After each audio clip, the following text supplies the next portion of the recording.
Hello everybody, today I have the pleasure to propose to you the skill number 18 entitled The Consciousness, the sum of the different faces of the different consciousness. Well, what's the difference between the consciousness with a capital C, capital letter, and the consciousness with a small c?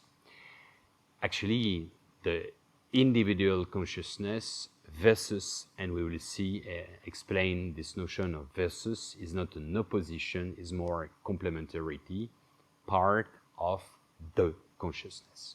Well, individual consciousness is literally, it means your mind, your spirit, your psyche, your way of reflecting, your way of thinking, analyzing, and so on, which is the fruits, we saw it actually, the fruits of your education. So it means your parents, your family in general, the educational system, like the school, if you did university, and so on and so forth.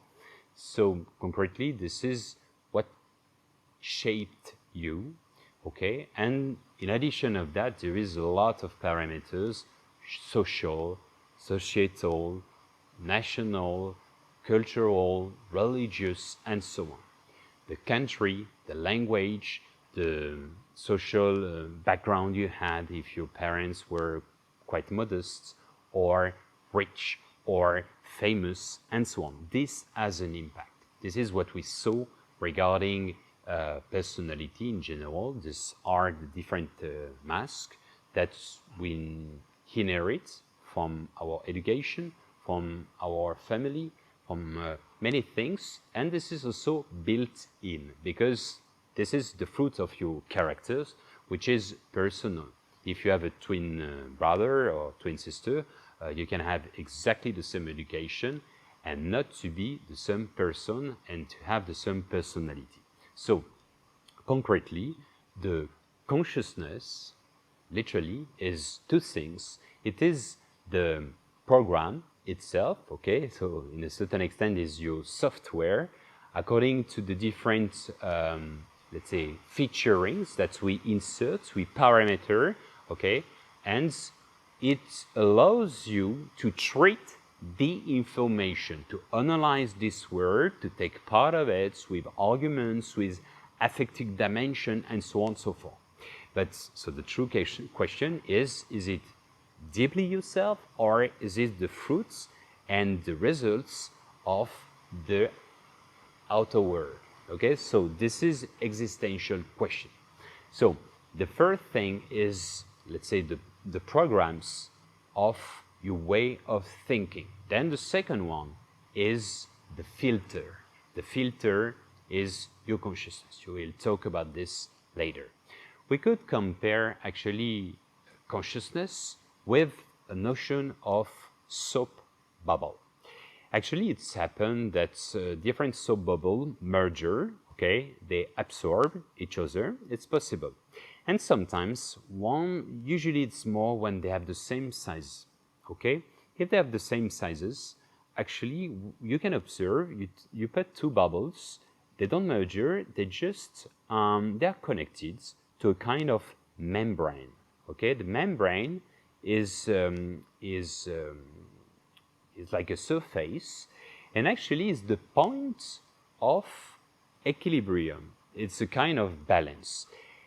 And we can consider, this is more a metaphor and a parallel, this is the moment for the connection with people, and these are the common points they have together. There's the same vision they can share together, the same opinion, the same point of view. It can be for a couple, for instance, and this is what they are in common, okay? So this is concretely. We can extend as well the definition of consciousness. So we talk about the psyche, the character, the, let's say, the personality, the fruits, the different masks, the layers that we have, okay, according to the results of our environment and education and social and so on. this is one point. And regarding the psychoanalysis, for which the fathers are Sigmund Freud and Carl Jung, okay? So for them, there is 3 dimensions, okay? 2 for the individual person, and the third one, which is a kind of third part, which is common to the mankind, okay? So the 2 first one, the consciousness and the unconsciousness, or subconscious, okay? There's 2 parts. So the first one, we define it, is your way of analyzing. This is your, let's say, your normal state of mind. Okay. The second one, the unconscious part, it's in a certain extent, it is the hidden part of the iceberg. Okay. The visible part usually is 10%, and invisible part is 99. So 90%. So the 90%, concretely, it is the passions, the archetypes, the egregor, from your dark side. It can be for, let's say, your family. It can be for mankind. It can be for your karmic dimension, your previous life, or also the different, let's say, different types, archetypes from humanity. Okay, torture, injustice, all this kind of thing is a part of us. And by the way, we can liberate, in a certain extent, let's say, the unconscious part when we are under alternate consciousness. That's to say, for example, when people are drunk, some of them, they liberate, they reveal their true self, which is sometimes a little bit dark, violent, or some people are doing completely crazy things, or they are like, they want to make love with everybody, you see. So in a certain extent, this is that's why we say in vino veritas. In Latin, it means in the wine, so in the alcohol, the true face, the true color.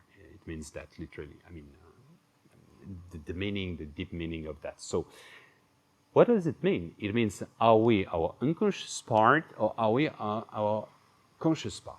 To be frank with you, it's a mix of both, but also actually the subconscious part is a springboard, is a portal to reach your soul. The soul is what we saw before, is your true self, your higher self, the true I am. That's to say, when you are naked, and we can consider that your different faces, your different, let's say, personalities, or even if you have only one personality, if you have one character, you can have different roles or functions and so on.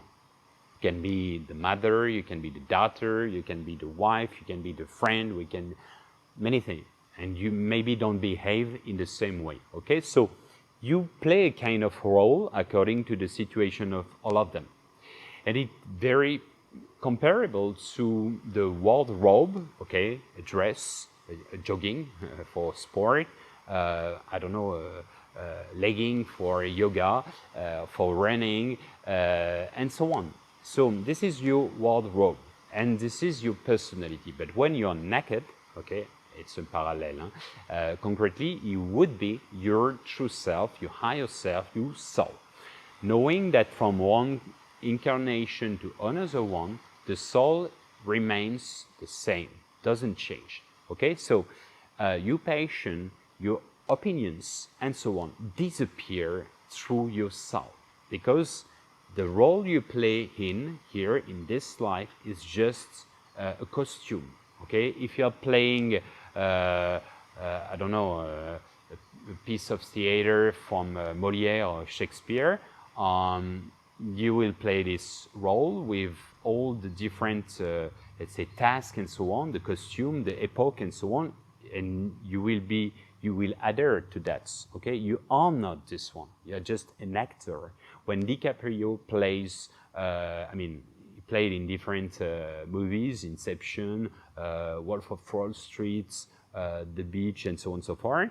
DiCaprio, as an actor, I mean, the human beings would be comparable to the soul. okay? He's not the guy from the Titanic and so on. He is different from that. He's just a role. It's exactly that, actually. So your true self is different for that. This is really important.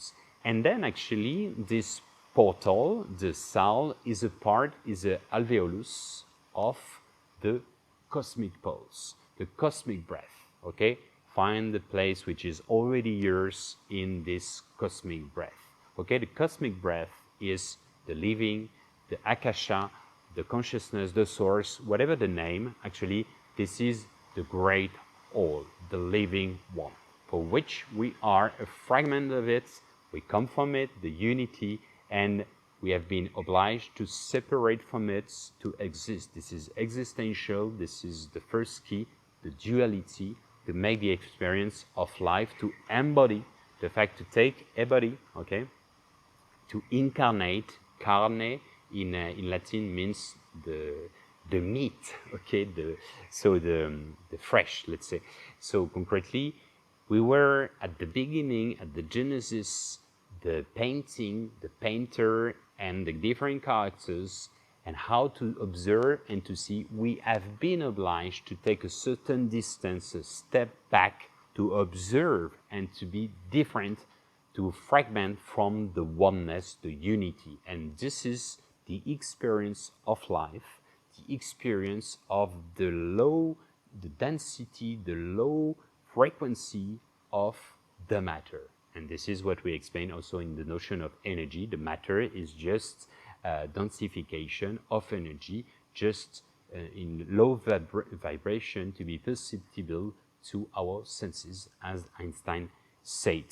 Well, actually, Victor Hugo, which is a great French writer, and is not supposed to be esoteric at all, is just very down to earth normally, he says consciousness is God's presence within mankind. So what does it mean? It means that literally for him, we have a part of divinity that we can let it be.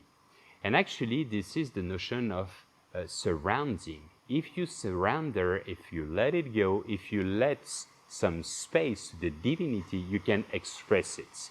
That's why, actually, there is a lot of different esoteric currents saying, when I am, you are not. When you are, I am not anymore. What does it mean? You means God, the divinity. That's why it's really to try to take a certain distance, a certain space that you give to the unity through yourself. You express it and you let it experience, you experience it for him and you let it express itself through you. This is kind of difficult concept, and I do agree to understand, and it's even not to understand. I invite you to let this notion of consciousness about that, I invite you not to understand, but to understand. I know it doesn't exist. Try to understand what it can be. Understand. You feel it. You don't think about that. You just feel it. You express it. And this is really deep, to understand. Okay? Actually, it's otherwise, the more you try to catch it, you will never have it, because it's like trying to to point out with your finger on the soap bubble. It disappears. Okay, it's the same phenomenon if you try to analyze the way you fall asleep. Every time, if you try to understand the process, you will wake up. It's the same principle. So this is the same thing when you are just wowing, when you just observe and you say, wow, when you are in love, when you are just in ecstasy, okay, in ecstasy of something, and you just marvel at life and you are just in it. You, as an observer, observation and the object are only one. It's like a block, and this is this. The presence, it is this to re-access to the consciousness. And this is absolutely something extremely powerful and really existential for me.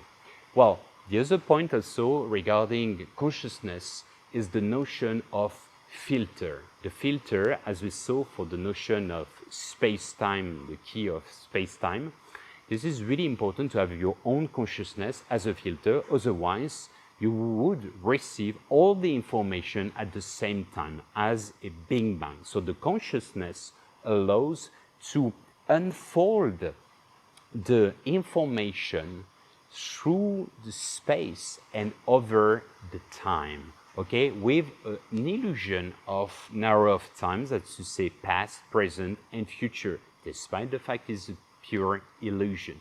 And also to avoid the superposition of the different states of, let's say, the scenario. Because if you have for each second option 1, option 2, option 3, and so on, this is really complicated to understand the movie in a certain extent.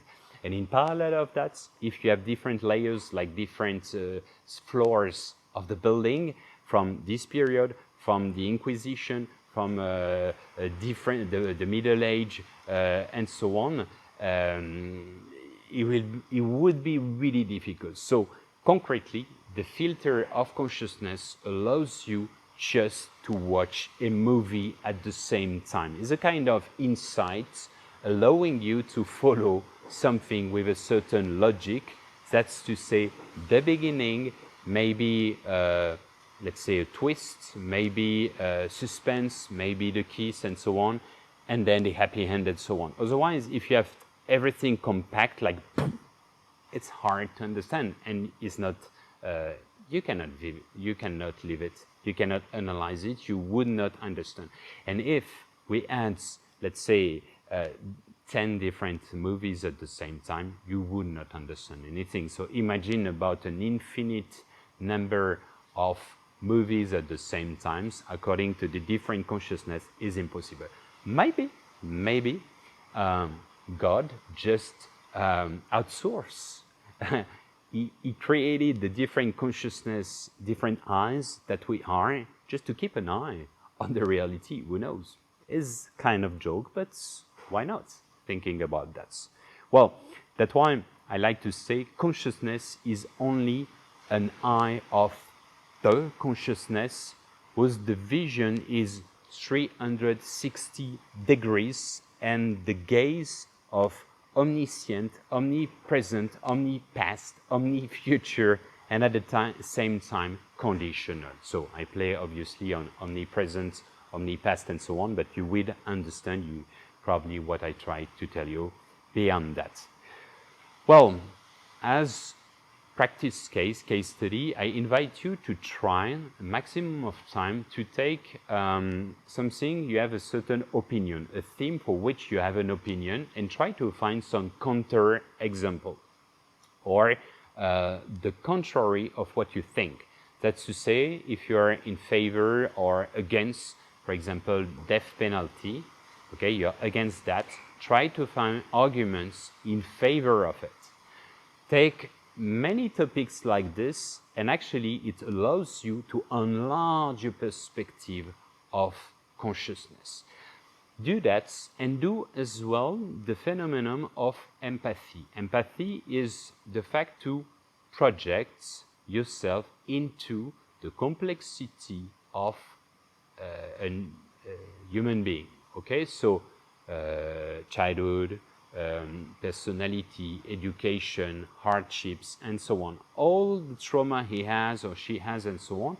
And you try to analyze why he is like this, why he think like this, and so on. It is bring you a lot of tolerance. Okay, so try to do a maximum of time this, and because actually the fact to find unity, the peace, inner peace, and so on, is also the fact to gather and to put together the different pieces of the puzzle game for which you are a fragment, you are a single piece, okay?